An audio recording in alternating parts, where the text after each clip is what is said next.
There are two kinds of silence. The peaceful kind that settles over a neighborhood after midnight, and the kind that makes you stop walking because your instincts are screaming that something is watching you. The silence in apartment 8C belonged to the second kind. I discovered that after moving into Ashcroft Towers, a 60-year-old apartment building that looked ordinary from the outside. The rent was suspiciously cheap. The landlord blamed outdated plumbing. The neighbors blamed the elevators. But neither mentioned apartment 8C. Not until I'd already signed the lease, at least. On my second night, I met Mrs. Alvarez from 8A.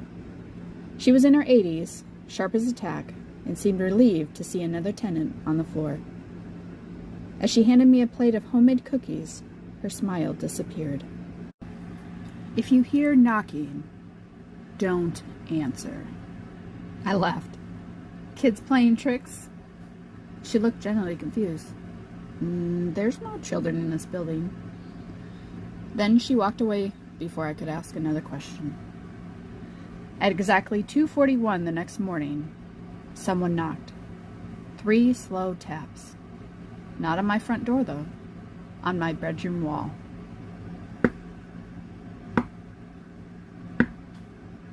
I froze. The wall separated my apartment from 8C. I remember passing the door earlier. A heavy chain was wrapped around the handle, and a faded notice from the city declared the apartment condemned after a gas explosion nearly 12 years ago. No one had lived there since. The knocking came again.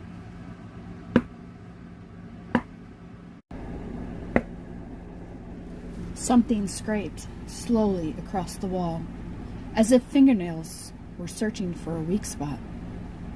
It stopped directly behind the head of my bed. I didn't sleep again that night. The next morning, I asked the superintendent who lived in 8C. His face turned pale. No one. Then who's making noise in there? He stared at me for several uncomfortable seconds. Probably pipes. They sound like footsteps. They're old pipes. They knock on walls. He quietly stood up. I'm busy. The conversation was over. Curiosity had ruined far smarter people than me. That evening, I noticed the chain had been removed from apartment 8C. The door stood slightly open, just enough for darkness to spill into the hallway. I should have walked away, but instead, I pushed it open. The apartment was covered in dust. Furniture remained exactly where the explosion had supposedly left it. A dining table still had 4 plates set for dinner, and a television set sat frozen on a weather report dated October 18th. Every clock had stopped at 2:41. The air smelled strangely fresh, not moldy, not with decay, but fresh laundry, as though someone had cleaned the apartment only hours before. Then I noticed the family photographs. In every picture, the same smiling couple stood with their young daughter. Normal family photos, birthday parties, vacations, Christmas mornings, until the final photograph. The parents were still smiling, but the little girl was gone. Not cropped out, not blurred. There was just an empty space between them where someone should have been standing, as though reality itself had forgotten to finish the picture. A loud creak echoed behind me. I turned. The apartment door had closed on its own.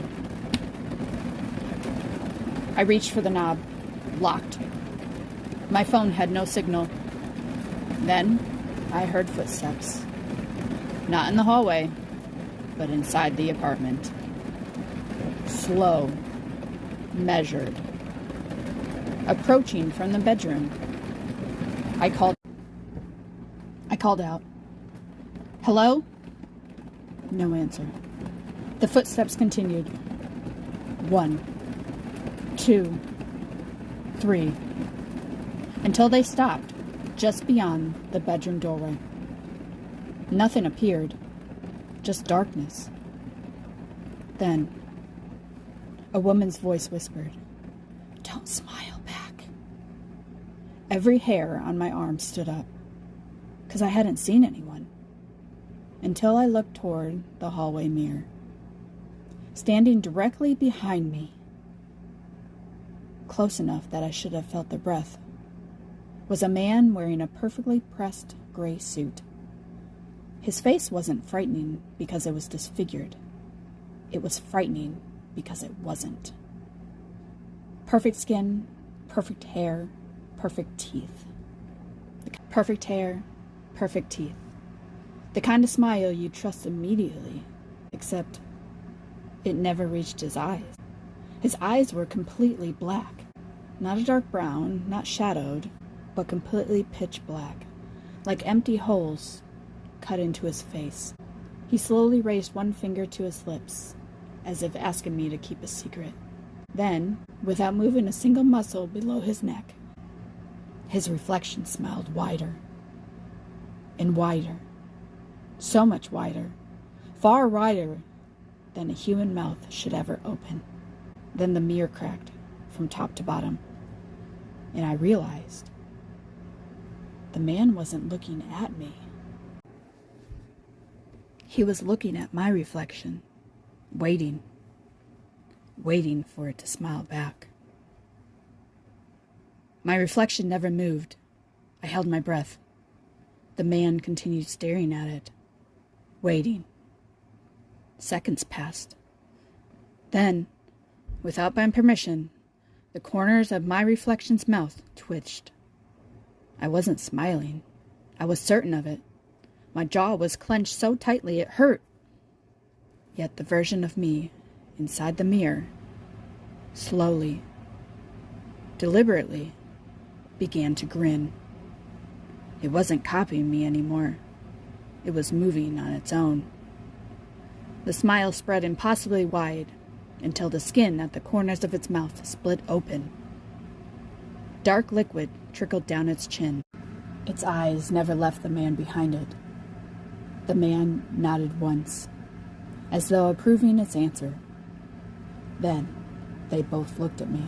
At the exact same time, every light in the apartment exploded. Glass shattered to the floor. The room plunged into darkness. Something cold brushed past my shoulder. Then another, and another. It was as if several people had quietly walked around me in the dark. I ran. I threw myself against the apartment door. This time, luckily, it opened. I stumbled into the hallway and slammed it shut behind me. The entire 8th floor was silent. No footsteps, no whispers, no knocking. Only the sound of my own breathing. Mrs. Alvarez stood at the end of the hallway. She looked disappointed instead of surprised. "You looked," she said softly. "I told you not to answer the knocking." I didn't." She slowly shook her head. "No, you answered something much worse." Before I could ask what she meant, she walked back into her apartment and locked the door. The next morning, apartment AC was sealed again. The chain had returned, and the city notice was back on the door. It looked as though no one had entered in years. Even the cracked mirror inside was gone. I packed my belongings that afternoon, and I left Ashcroft Towers before sunset. And I never went back. At least, not physically. Every morning since then, when I shave, brush my teeth, or catch my reflection in a storefront window, there's always a brief delay. It's always less than a second, but long enough for me to notice, and just long enough to wonder if anyone else would too. My reflection doesn't always mimic me anymore. Sometimes it blinks after I do. Sometimes it turns its head a fraction too late. And sometimes I walk away, and it remains standing there, watching me leave. Last week I accidentally smiled at a cashier. And when I caught my reflection in the store security monitor, it was still smiling, long after I had stopped. Yesterday, it raised one finger to its lips, exactly the way the man in the gray suit had. Tonight, at 2:41 a.m., someone knocked 3 times on my bedroom wall. I don't live in an apartment anymore, so there isn't another room on the other side of that wall. And when I looked into the mirror, I wasn't alone. This time, the man wasn't behind my reflection. He was standing beside it, and now both of them were smiling at me.